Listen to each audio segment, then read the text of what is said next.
Jangan lupa like, komen, dan subscribe channel YouTube TVRI Bengkulu dan nyalakan lonceng notifikasinya. Assalamualaikum warahmatullahi wabarakatuh. Halo pemirsa, selamat pagi. Bagaimana nih kabarnya hari ini? Semoga selalu dalam keadaan sehat walafiat dan tentunya tetap bersemangat. Hari ini jumpa lagi bersama saya Utari Novadini, tentunya dalam acara Opini Obrolan Pagi ini. Nah pemirsa, seperti yang sudah bisa kita lihat sekarang ini usaha di bidang kuliner sangat menjamur. Namun, siapakah yang akan tetap bertahan? Tentunya yang mempertahankan cita rasa dan menjaga kualitas. Seperti tema kita pada hari ini, yaitu cita rasa yang menjanjikan, bersama dengan Mbak Esti. Beliau ini seorang pengusaha kuliner. Langsung saja kita sapa. Halo Mbak Esti. Halo, selamat pagi. Selamat pagi. Bagaimana kabarnya hari ini Mbak? Alhamdulillah sehat. Alhamdulillah sehat. Bersemangat? Bersemangat. Bersemangat tentunya ya. Iya. Seorang pengusaha memang harus bersemangat. Harus.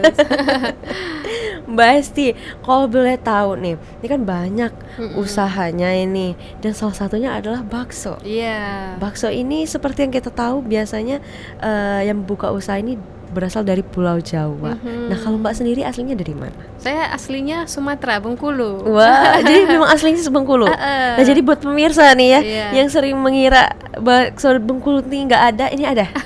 Ada ya. Asli dari Bengkulu dan buka berbagai macam usaha Iya. ini. Sebenarnya kegiatan sehari-harinya apa Mbak? Memang berbisnis kah atau seperti apa? Kegiatan sehari-hari sebenarnya karyawan di salah satu kampus negeri di Bengkulu, tapi juga menggeluti bisnis di dunia kuliner kayak gitu. Oh gitu. Kenapa Mbak? Lebih senang aja. Lebih senang. Sebenarnya kalau kita kerja di kantor itu tuh sebenarnya tuntutan dari orang tua. Kadang kan kita orang tua punya cita-cita ya, Iya, iya. anaknya saya pengen jadi pegawai negeri kayak gitu-gitu. Sedangkan kita lebih senang jadi pembisnis. Jadi daripada kita coba aja, kita coba kalau keduanya bisa kita jalani, kenapa enggak? Orang tua bisa senang juga gitu. Bener. Jadi kalau bisa dua, kenapa cuma satu? Oke, jadi awal kayaknya banyak juga sih seperti itu ya. Banyak. Memang orang tuanya mau anaknya jadi ASN, Ya. tapi anaknya mau menjadi pembisnis, tapi ya gimana gitu ya. Akhirnya dua-duanya tetap dijalani. Itu gimana cara bagi waktunya kalau begitu Mbak? Kalau bagi waktu memang awal-awal agak sulit karena namanya merintis ya kan. Iya. Otomatis kita juga turun tangan, kemudian kita harus capek juga di awal-awal. Tapi karena makin hari makin belajar gimana sih caranya kalau kita terus-terusan, kita kan otomatis capek juga, habis juga badan kita kalau kita semua yang kerjain terus kita Iya, mau ke benar-benar. kantor.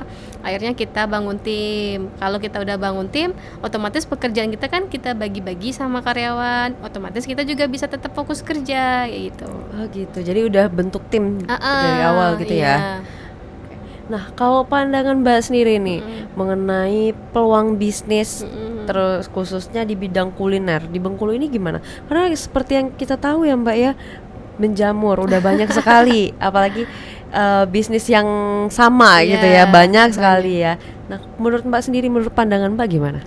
Kalau saya lihat di Bengkulu ini untuk yang viral-viral emang banyak. Jadi orang kita nih latah kayak gitu kan. Kalau orang bikin mau bikin juga mungkin bisa aja, nggak apa-apa mereka mengambil peluang cuan di saat musiman yang kayak gitu. Nanti setelah udah viral mereka harus mikir lagi harus ngapain, mikir yang viral lagi. Cuma kalau kita mikirnya jangka panjang, kita nggak bisa yang kayak gitu. Kita harus punya konsep bisnis yang emang harus kita gedein kalau kita memang mau besar. Tapi kalau kita cuma pengennya ikut-ikutan, mau sampai kapan kayak gitu Iya. kan. Capek sendiri akhirnya Iya. ya. Kalau peluangnya di Bengkulu Kuliner. Iya, di kuliner. Kalau kuliner itu emang ibaratnya bangun bisnis yang paling mudah itu bisnis kuliner. Modalnya murah, ya kan, ngerjainnya pun bisa kita sendiri. Walaupun cuman kecil-kecilan tetap juga dibilang bisnis kuliner kan. Iya, benar. Nggak harus gede-gede. Dan bisnis kuliner ini bisnis yang nggak ada matinya. Iya kan? Karena setiap kita itu pasti makan, Iya, pasti makan, gitu. pasti jajan. Jadi tinggal kita pinter-pinternya gimana, mau bangun bisnis yang seperti apa, kuliner apa yang mau dipilih kayak gitu. Jadi emang masih menjanjikan sampai saat ini bisnis kuliner dari dulu sampai sekarang. Sampai sekarang. Berarti masih menjanjikan ya, masih banyak peluangnya seperti Benar itu ya. banget. Tinggal jeli lagi kali ya. Ah, Dan jangan lata. iya. Kalau lata pun mungkin cita rasanya harus dipertahankan seperti itu ya Mbak ya. Iya. Nah, kalau Mbak sendiri tuh mulai dari kapan bukanya? Saya buka usaha bakso dari 2019 akhir tahun kalau nggak salah, kurang lebih bulan September. Itu pun juga sebenarnya awal mulanya saya jualan online aja. Nah, dimulai dari menjualkan bakso punya mertua kayak gitu. Ini kan mertua saya penjual bakso tuh, cuma gerobakan. Jadi saya tuh orangnya nggak bisa, emang dia emang dari sebelum nikah emang udah sering bisnis walaupun kecil-kecilan gitu ya. Akhirnya pas nikah disuruh diem nggak boleh bisnis tuh saya bingung mau ngapain. Akhirnya saya cobalah jual bakso mertua ini lewat online aja ibaratnya gitu-gitu. Mbak mulai pasarkan gitu ya. Ternyata banyak yang minat. Akhirnya karena banyak yang minat, mertua ini nawarin kalau misalnya kamu mau buka usaha sendiri silakan dikasih resep gitu. Nah, diturunkan resep itu sama suami waktu itu. Akhirnya kita cobalah bisnis sendiri, kasih nama brand sendiri, kemudian kita bisnis jalanin sendiri, semuanya sendiri, ke pasar segala macam jualin. Masih online aja. Kemudian ada tawaran ruko waktu itu dari tempat kerja, murah sewanya. Udahlah gimana ya, ambil aja. Mental pengusaha itu harus berani, itu dulu. Iya, kunci awalnya itu ya. Dia harus berani, resiko dia harus ambil. Mau bangkrut, mau dia sukses, itu kan pokoknya resiko harus diambil kalau mau maju. Akhirnya waktu itu saya udahlah kita coba aja, kenapa enggak. Akhirnya pas dicoba, ya udah bagus, awal mulanya jalan ya. Tapi ternyata nggak sejalan yang semulus itu. Nggak semulus itu perjalanannya ternyata. Oke. Jadi baru 3 bulan kita di ruko itu lagi rame-ramenya. Kemudian kampus itu bilang ini mau dibangun rumah sakit, jadi mau digusur gitu. Gimana? Dalam 3 bulan itu ibaratnya kita dibilang BEP balik modal juga belum, harus pindah, mikir gimana caranya supaya dapat tempat yang bisa masuk lah dengan kita, karena kan modalnya udah nggak gede, nggak gede kan. Jadi gimana ini caranya, akhirnya muter-muter kepala, akhirnya pindahlah kita di depan toko Idola waktu itu.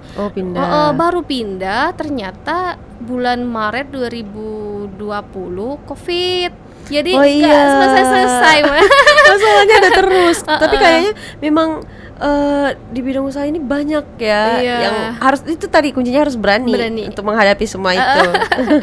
Terus akhirnya COVID bagaimana Mbak? Nah jadi COVID ini kan baru pindah 3 bulan setelah pindah COVID. Jadi gimana caranya, akhirnya mikir dari situ, carilah kita tuh kalau pengusaha selain berani kita juga harus baca peluang di mana ini yang bisa tetap cuan. Akhirnya itu bangunlah tim yang bisa untuk driver kayak gitu. Driver, jadi ada pengantaran sendiri, nggak kalau misalnya kita kan di zaman COVID, jangankan untuk makan, ibaratnya kan kita waktu itu emang lagi lockdownnya kan, ibaratnya semua orang banyak yang dipecat segala macam. Jangankan untuk bayar ongkir, untuk makan aja mereka susah. Jadi di situ kita ambil peluang, kita adain driver kita nih gratis ongkir. Jadi free ongkir kemanapun? Iya, dengan minimal order. Jadi kita bikin wilayah-wilayah areanya minimal order sekian, gratis ongkir gitu-gitu. Ternyata itu cukup menjanjikan. Banyak yang order online, cuma resikonya adalah karyawan kita terpapar COVID. Kena waktu itu? Enggak kena sih, karena kita protokolernya bagus. Maksudnya resiko yang harus kita ambil adalah karyawan kita bisa terpapar COVID karena mereka beredaran di luaran gitu. Dan kayaknya waktu itu untuk cari driver juga nggak semudah itu ya. Iya bener. Nah untuk nge-Grab kan orang mikir-mikir tuh berapa lagi ongkirnya, sedangkan mau pesan makan keluar takut mereka kan. Akhirnya itu, dan ternyata yang menjadi pelanggan kita itu 3 rumah sakit waktu itu. Ada 3 rumah sakit. 3 rumah sakit itu kita pegang, mereka order semua ke kita. Jadi Jadi ya bener-bener kalau orang COVID itu banyak yang tumbang, jatuh, baik yang gede maupun usaha kecil. Nah, kita pas COVID itu justru naik. Alhamdulillah ada Heeh, cuan ya di sana ya. Naik betul banget omset Mbak. Jadi ibaratnya tuh kalau kita berpikir di balik kesulitan kita yang tadinya baru 3 bulan harus pindah ruko, kemudian baru pindah ruko COVID, ternyata di balik kesulitan itu memang Allah sediakan kemudahan. Nah, itu dia. Nanti kita lanjutkan ya Mbak ya. Iya. Sekarang kita jeda dulu. Untuk pemirsa jangan kemana-mana, tetaplah bersama kami di Opini Obrolan Pagi ini.